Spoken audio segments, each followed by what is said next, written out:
beep. Now I heard the beep, so we're okay to go. Well, yeah. All right, good. Angela? I don't know.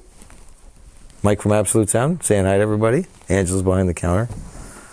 I'm learning. So we're talking about today break-in on AG equipment, which is not like industry equipment or anything even remotely close.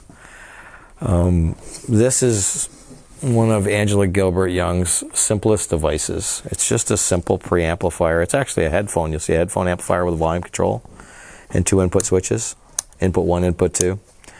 And at the back, we have the port, a 3-prong XLR for the power supply that hooks up to it. You have 2 inputs, 1 and 2, which actually today is all you need, 1 for digital, 1 for analog. And you have a pre-out to go to an amplifier. This has the potential of 7 volts of output, which is quite a lot. It'll drive headphones of difficult impedance, and it'll drive them quite loudly, and with good dynamics and musicality. You'll see a board here. This is our line board. There's 4 devices on there. They are dual op amps each, so 4 op amps driving each side. When you see this board, you'll see that it's got resistors and some capacitors, little capacitors, little resistors, throughout that are hand selected for tolerances by AG. And that means every single part that's here and every joint has been hand soldered by our wonderful, wonderful artist. And when you get these solder joints, you'll see that each of them, although they're lead solders, are shiny like sterling silver. And when I witness her manufacturing these things, you'll see 3 layers often of buildup, 1, 2, then 3. So you don't allow the thing to become so hot and liquid that all the metal falls to a spot, making it each joint a capacitor or an echo effect. It's actually very dense. You'll see large gauge wiring everywhere throughout, silver and Teflon point to point. And as I turn this, you'll also notice that absolutely no wire touches another wire. These have all been vibrationally put in air based on the suspension of the original contact joint. It's quite a piece of art. This piece also has, as you see, small capacitors that help drive or support the op amps, these little blue things. Underneath, you'll see huge, giant, which would be like an oil gas can, unbelievable capacitance. This is 188,000 microfarads of capacitance at the voltage rails we're using here. And that is thousands of times more than is necessary. But it fills in the musical signal with great density in the tone, great first step. The launch is quick. The decay and linger of the music is much longer, following the original input signal to the best of its ability when you do that, when you have tons of capacitance. This also works like a little Olympic-sized swimming pool, so when we put left and right in there, they don't contaminate or cross-contaminate. You don't have them, so that like if we had a little kiddie pool and we just had these resistors, which will actually drive the board, just the little blue ones. If we put red and white paint, which is our red and white left and right jacks, we would see the pink. But with tons of energy, it sort of works like a black hole, for lack of a better explanation. So the amount of energy that's here dilutes this contamination from side to side and supports amazing energy. So the break-in was the point we want to talk about. And having the premise of all these joints, and you'll see that and on this side, I guess I can see it. All right, it was on the side. There's Romax. This is 14 gauge wire that you'd have in your home for hydro. And that is way more, if there's 26 electrons per atom in copper, way more electrons than is necessary, but it allows for, over time, a very, very, very free-flowing path for the music to travel back and forth. And you'll see that it's also in air, which is the best dielectric in the world, no covering at all. So we want our energy speed to support these outputs, readily available and with good speed. And this is achieved in this thing. When this signal plays music throughout, when the signal board gets this music and it's playing music front to back, grabbing the original signal and then outputting it at a larger amplitude, each of these figures as in electron kinetics. The electrons are the part that are moving through this, little tiny electrical atoms. When they're moving through here, they will try to find the path of least resistance over time, and based on the bandwidth we're using, 20 to 20 at 100 millivolts, that's our line level signal, they will have to find that path of least resistance. So on each of these huge ball joints that you see, and these large pieces of metal, it's like ants trying to get through a granite bowling ball. But after a long period of time of playing, because it's very, very faint voltage, they will go extremely linear and beautiful, and they'll flow through, which is called vectoring. Vectoring, V-E-C-T-E-U-R, I think it is, was from, I think the original white papers on it were from Alps Corporation and Nippon Company in 1914. And they would discover, like blowing smoke down metal, how it would turn, reflect, echo, things of that nature. When you have a handmade product like this with such dense joints and such heavy gauges, where the energy is coming to the board in support, you're going to have 300 to 1,000 hours before this thing will fully break in and become very, very midnight black noise free. And it does happen. There's no plugins, you'll notice. There's no connectors that are sitting on a terminal that let go. There's no bad connections, or in other words, not one singer in this Vienna choir has a cold. So when she goes to singing and all of these little ants are moving in the right directions, these little electrons, the kinetics of it, this becomes one beautiful sounding thing. And this, folks, is an $899 Canadian retail, which is pretty much a gift to hi-fi, if you ask me. And walking through this, I want people to know that have AG gear that they're going to have to play this stuff for a long, long period of time, but once it's done, and it will be kind of an all at once. There's times when you play AG gear where it'll sound in the 200-300 hour area. It'll be good for a day or good for a couple of days, and then go back to stiff and uptight.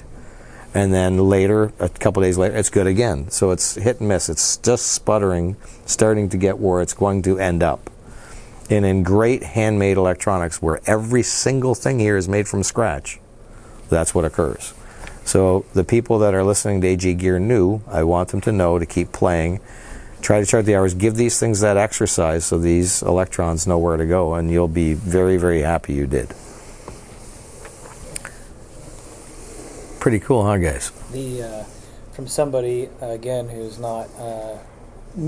new to hi-fi, something exciting about that to me is you have it and you get to go through the thrill ride of listening to it get better and better, and then once it's fully broken in, like you broke that sucker in with all the good times you had listening to your music, and that you get to like kind of watch it grow like it's your baby. Mm-hmm. That's true. Oh, it is. Absolutely is. Part of that experience is kind of why we do it. It's an emotional stirring event. Nothing makes the spirit soar like music, and you get to grow with it, right? Yeah. And you learn as you go too.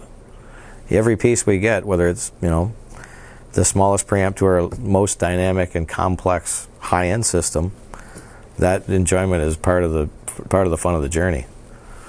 I usually get this stuff and I'll trade it back in a year for full value every time, because it sounds better when you give it back to me than it did when you bought it.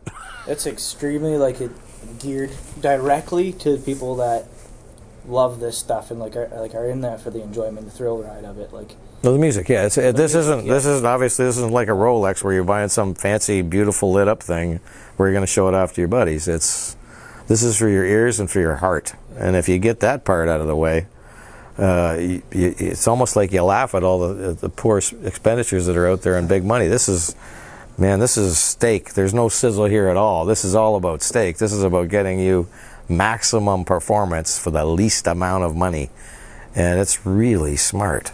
And proximity counts too. Look at how close all this is. When you get your signals this close and you're not running all over the place, you win. And music's a moving target. It's not constant.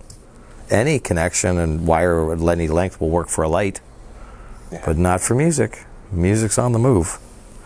So just wanted to show people, and more than anything, go over the point of how long it takes great handmade scratch components to break in. It's when you have a needle of performance that's just this far in a regular component, because there's so many plugins and so many thin boards and not enough capacitance and big long wires and big huge cases. There's no need to wait for that huge break-in, because it doesn't happen. And if it does, it's a small little thing. Mm-hmm. These things, when they go good, go really, really good. And all you AG owners already know what I'm talking about. I know that.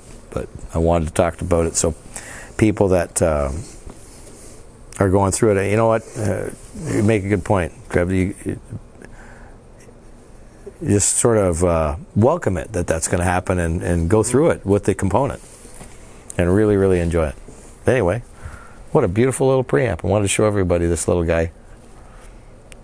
It's a crowning achievement. We turn it, see? No touching wires anywhere.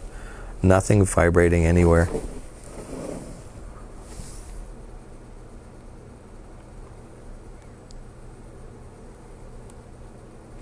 When you see, people will see the little bits of silicone. Well, what's the silicone for? Well, that does two things. One is it holds it into place, and the other thing is it's very soft.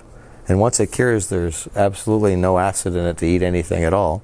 I think the byproduct of this over 30 years' time would be a drop of mineral water, which is non-conductive. And this little 40 durometer bouncy little rubber shock absorber is exactly that. All this is vibrating. Music's vibrating. This is now damped so that it actually works for music better than it would if it was clamped into place on steel. All these floating wires, same thing. If they're vibrating or resonating, they now can use their natural bend to resonate and dissipate easy. And they don't affect each other. Pretty cool, huh? And for someone like me who plays a wide range of music where I'm going to have that in between my speakers, and some of my music I play may be shaking quite a bit of stuff on my stand for all of that to stay stationary. I like the and people. not have any... Yeah, and be extra, damped. It's just an extra thought. It's, yep. You know, I mean, and no physical contamination of vibration.